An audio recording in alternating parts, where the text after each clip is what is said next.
An accomplished woman musician gave a great piano performance for a woman's club. Afterward, over coffee, an admirer from the audience gushed to the virtuoso, "I'd give anything to play as you do." Whereupon the woman who'd given the concert took a sip of her coffee and fixed the red-faced, slightly perspiring matron with a cold gaze, and she said, "Oh, no, you wouldn't." Well, a hush fell over the group, coffee cups stopped on their ways to and from the saucer, and the culprit twitched in sudden embarrassment. Looking about as she repeated, but in a softer voice, her original statement, "I would, too, give anything to play the piano as you do." The virtuoso continued to sip her coffee and shake her head. "No, you wouldn't," she repeated. "If you would, you could play as well. Possibly better, possibly a little worse than I do. You'd give anything to play as I do, except time, except the one thing it takes to accomplish the fact. You wouldn't sit and practice, hour after hour, day after day, year after year." Then she flashed a warm smile. "Understand," she said, "I'm not criticizing you. I'm just telling you that when you say you'd give anything to play as I do, you really don't mean it. You really don't mean it at all." In the pause that followed, a napkin falling to the thick rug would have rattled the windows. The women looked at each other and then back at their coffee cups. They realized that this woman had spoken the truth. They would like to have her talent now, fully matured and developed, but as for putting in the 20 years of work that went into the fashioning of it, no, that was a different matter. Soon the light conversation was resumed, and the incident was glossed over, but not forgotten. People are forever saying, "Oh, I'd give anything," but the fact remains that they don't. They give very little, often nothing, to do the things they say they'd give anything to do.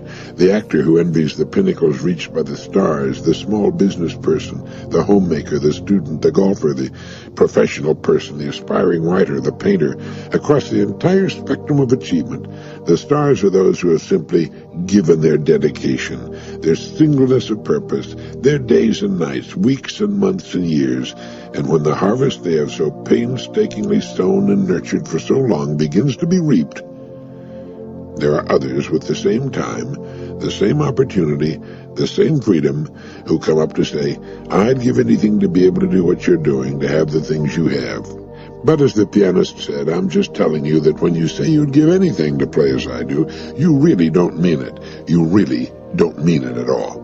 Each of us has the time and the opportunity. If we say we haven't, we're trying to kid ourselves. Everybody ought to become great at something. What is it that you'd give anything to become? Well, then give it, and you'll become it. Sometimes it seems as though there are far too many spectators and not enough players. Maybe we're so busy watching the world and everyone else we forget we've got one of our own to win."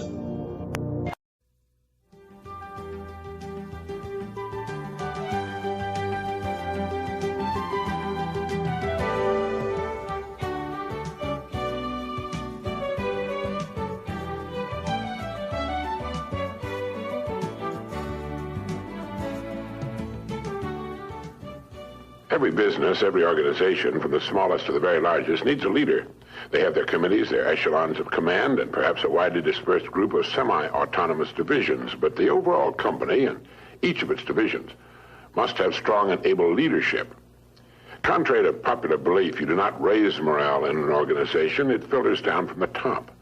The attitudes of the people working in any organization will always reflect the attitude of the leader. And finally, this leader will always be found to be just one person. I'm sure you're aware that even the largest and oldest companies, with many thousands of employees and hundreds of management people, will, when they find themselves in trouble or not doing as well as they should, seek out one man and place him in the position of final authority. The whole company, the board of directors, and perhaps thousands of stockholders all look to this one person for leadership and success. Wherever you find a successful going concern, whether it's a government, a business, a club, or a well-organized home, you find behind its success an outstanding leader. This is the most valuable person in society. In industry, he makes the wheels turn, the entire economy work. This is the man who's been responsible for the growth of nations and their position in the world. He's the employer of millions. He's the dreamer, the planner, and a clock to him is something that other people watch. You'll find him working early and late, and when he's not working, he's usually planning. Back during the Depression of the 30s, the phrase most often heard by employers was, "I'll do anything." Millions were unemployed. Thousands of business firms had closed their doors, and outside employment offices, long lines of people stood waiting for any kind of work. It was during this time in Long Beach, California, crowded to overflowing with thousands who had migrated there looking for work, I know because I was a kid there, that a man I knew made an interesting discovery. He found that he could go to work almost anywhere he chose. Now, amazing as this may sound, it's true. It dawned upon him one day that the business establishments of various kinds were just as anxious to succeed as were the people looking for work. The owners and managers of these businesses were worried and concerned over the hard times which had descended upon the country. And a great many of them were looking for someone to come to their aid, the person who would somehow show up and solve their business problems. But all they heard was people asking for work and saying, "I'll do anything."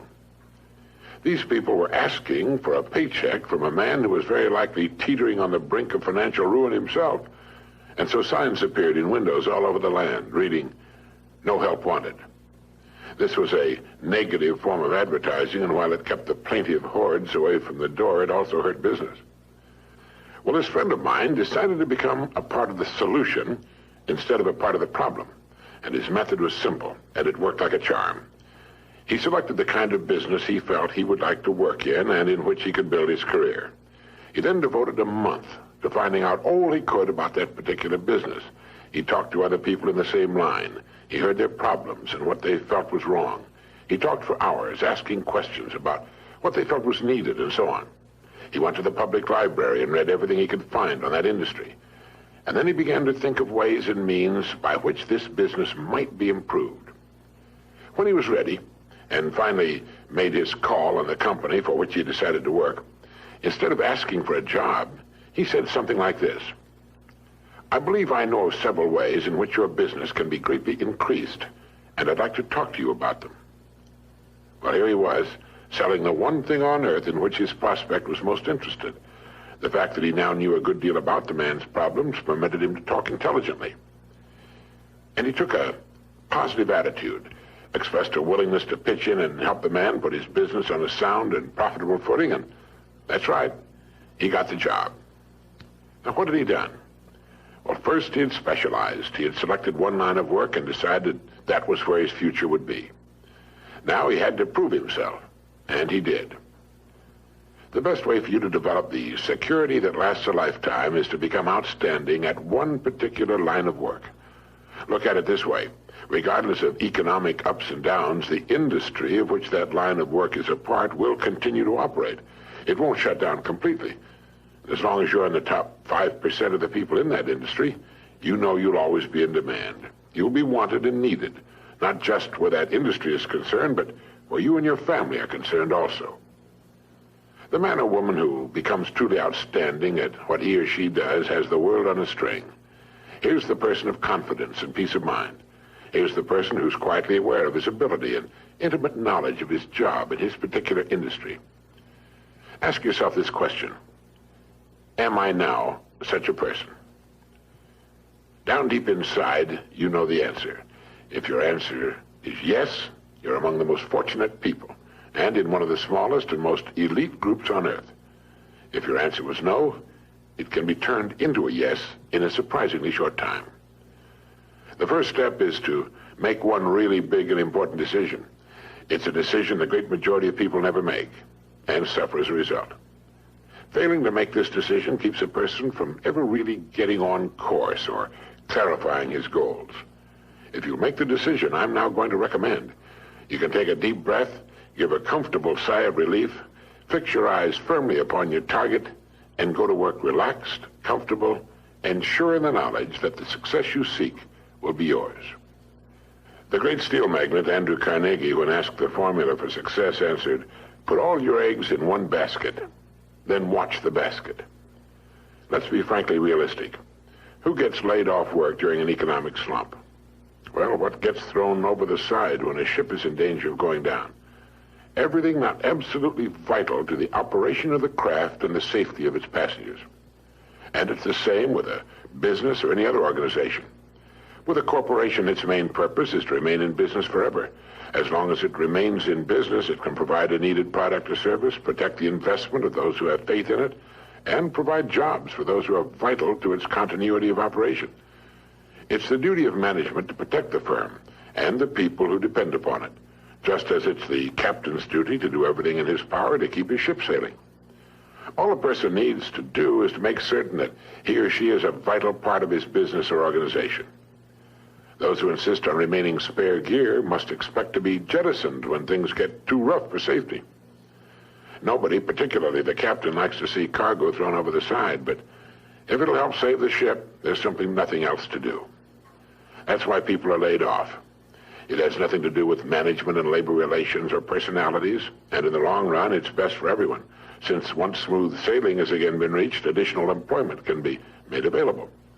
So each of us must decide whether we want to be part of the cargo or a member of the crew. It's said that millions suffer today from a malady called panophobia. Panophobia means fear of everything. It's an uneasy feeling, a feeling of insecurity that generally manifests itself as a sort of lump of fear that settles right behind the belt buckle, especially on Sunday evening and on Monday morning. And this extremely unpleasant condition is said to result from the unspoken but realized fact that we're getting credit for more than we're actually doing.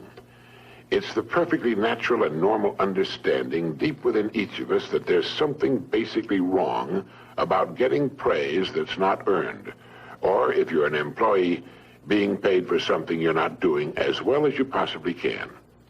Now, there's a simple cure for this malady. It's to throw ourselves not out of a window, but into activity, into our work. It's the decision to be worth more than we're being paid. Only in this way can we grow.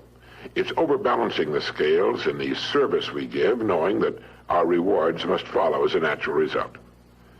Now, anyone who will be honest with himself realizes that he's been happiest and most satisfied after having successfully completed a difficult job. You know, a leader is a person who can help others. A leader is any person who realizes the importance of becoming a bigger and better person with the passing of every day, week, and month. A leader takes the responsibility of his own growth. He's a planner, a thinker, a doer. Now, each of us can become such a leader in his own area of activity. It's not difficult, and in the long run, it's easier for us and on us than what at first may appear to be the easier of two courses. Simply fix your eye upon your goal, visualize it with every ounce of your being, and courageously set out toward it. Become a kind of sponge for information which will help you on your way. You don't have to waste years making the mistakes others have made before. You'll be surprised at how quickly you'll reach your goal. But don't be impatient. Know and have faith that what should come to you will come to you in the right time. Everything in the world works on the side of the person who works with nature's laws. And above all, if you should forget everything else, remember that everything about you, everything you will ever have, know, or experience in any way, operates as a result of a law that is true and unchanging, the law of the stars and of the balance of the world. As Emerson wrote, let him learn a prudence of a higher strain.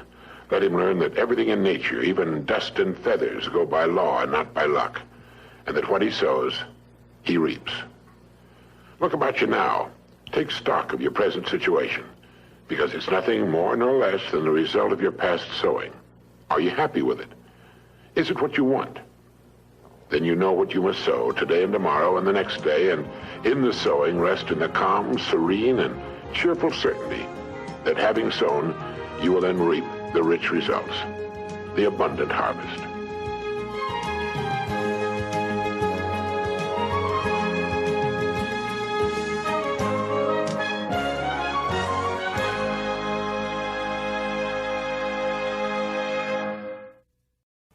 A lifetime is comprised of days strung together into weeks, months, and years. Let's reduce it to the lowest common denominator, a single day, and then still further to each task of that day. A successful life is nothing more than a lot of successful days put together. It's going to take so many days to reach your goal. If this goal is to be reached in a minimum of time, every day must count. Now think of a single day as a building block with which you're building the tower of your life. Just as a stonemason can put only one stone in place at a time, you can live only one day at a time. And it's the way in which these stones are placed which will determine the beauty, the strength of your tower. If each stone is successfully placed, the tower will be a success. If, on the other hand, they're put down in a hit-or-miss fashion, the whole tower is in danger.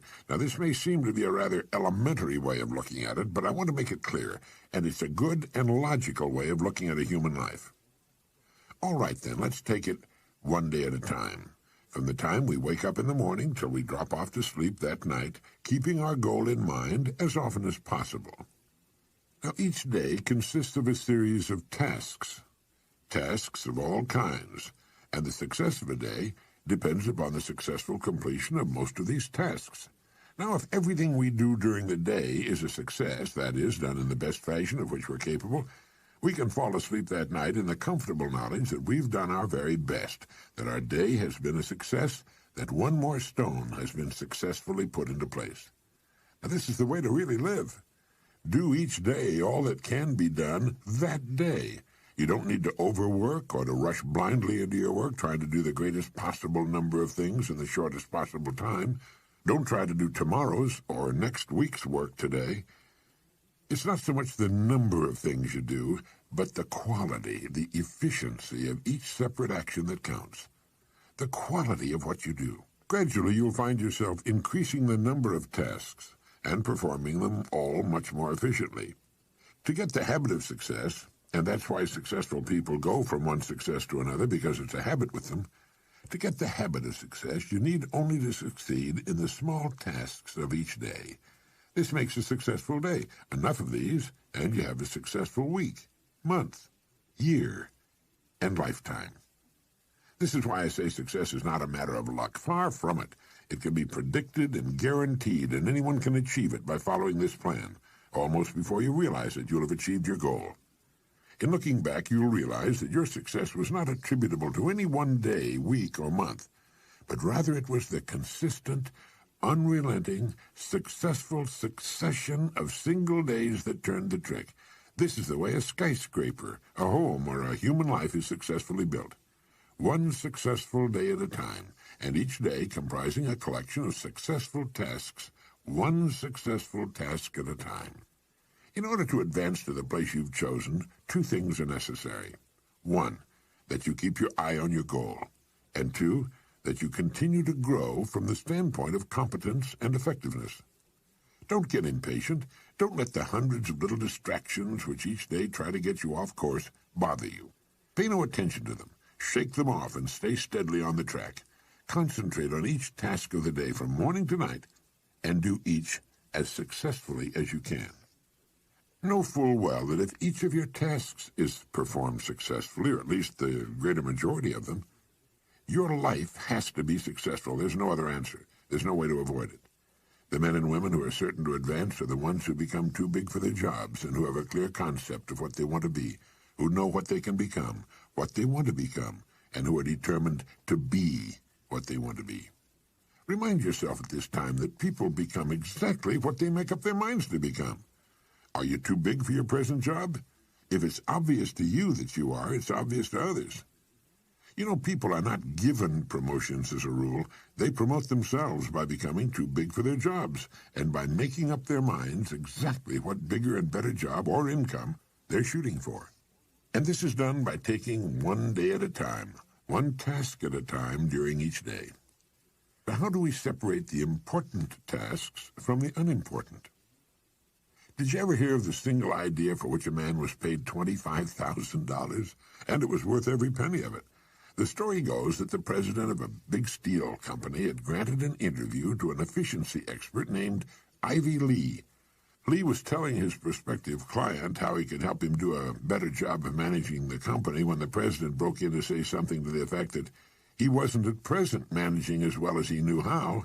He went on to tell Ivy Lee that what was needed wasn't more knowing, but a lot more doing. He said, "We know what we should be doing. Now, if you can show us a better way of getting it done, I'll listen to you and pay you anything within reason you ask." Well, Lee then said that he could give him something in 20 minutes that would increase his efficiency by at least 50%. He then handed the executive a blank sheet of paper and said, "Write down on this paper the 6 most important things you have to do tomorrow." Well, the executive thought about it and did as requested. It took him about 3 or 4 minutes. Then Lee said, "Now number those items in the order of their importance to you or to the company." Well, that took another 3 or 4 or 5 minutes, and then Lee said, "Now put the paper in your pocket, and the first thing tomorrow morning, take it out and look at item number 1. Don't look at the others, just number 1, and start working on it. And if you can, stay with it until it's completed. Then take item number 2 the same way, then number 3, and so on till you have to quit for the day. Don't worry if you've only finished 1 or 2, the others can wait. If you can't finish them all by this method, you could not have finished them with any other method. And without some system, you'd probably take 10 times as long to finish them, and might not even have them in the order of their importance." Do this every working day, Lee went on. After you've convinced yourself of the value of this system, have your people try it. Try it as long as you like, and then send me your check for whatever you think the idea is worth. The entire interview hadn't taken more than a half hour. In a few weeks, the story has it that the company president sent Ivy Lee a check for $25,000. With a letter saying the lesson was the most profitable, from a money standpoint, he'd ever learned in his life. And it was later said that in 5 years this was the plan that was largely responsible for turning what was then a little-known steel company into one of the biggest independent steel producers in the world. One idea, the idea of taking things one at a time in their proper order, of staying with one task until it's successfully completed before going on to the next, of living one day at a time. For the next 7 days, try the $25,000 idea in your life. Tonight, write on a slip of paper the 6 most important things you have to do. Then number them in the order of their importance. And tomorrow morning, go to work on number 1. Stay with it till it's successfully completed. Then move on to number 2 and so on. When you've finished with all 6, get another piece of paper and repeat the process. You'll be astonished and delighted at the order it brings into your life, and at the rate of speed with which you'll be able to accomplish the things that need doing in the order of their importance. Now, this simple but tremendously effective method will take all the confusion out of your life. You'll never find yourself running around in circles, wondering what to do next. Remember as you do to live the best you can, one day at a time. You need not worry about tomorrow or the next day or what's going to happen at the end of the month. One day at a time, handled successfully, will carry you over every hurdle. It'll solve every problem. You can relax in the happy knowledge that successful tasks make successful days, which in turn build a successful life. This is the kind of unassailable logic no one can argue with. It will work every time, for every person. The reason for writing down what you consider only the most important things to do is obvious. Handling each task during the day successfully is important to the degree of the importance of the tasks themselves. Doing a lot of unnecessary things successfully can be pretty much of a waste of time. Make certain that the tasks you take the time to do efficiently are important tasks, tasks which move you ahead steadily toward your goal. So often youngsters in school worry about a passing grade. They think of all they'll have to do before the end of the school year. Following this course of action, they can stop worrying completely and count on excellent grades. Freshmen in high school and college are frequently plagued by doubts as to whether or not they'll be able to successfully complete the 4 years ahead and graduate. 4 years seem like such a long time to them, almost forever, and this thought sometimes leads to a sort of giving up, a fear of failure. It was the great Harvard teacher and psychologist William James who said, in effect, "Let not students worry about the success of their efforts. If they will do each day as best they can the work which is before them, they will wake up one day to find themselves among the competent people of their generation."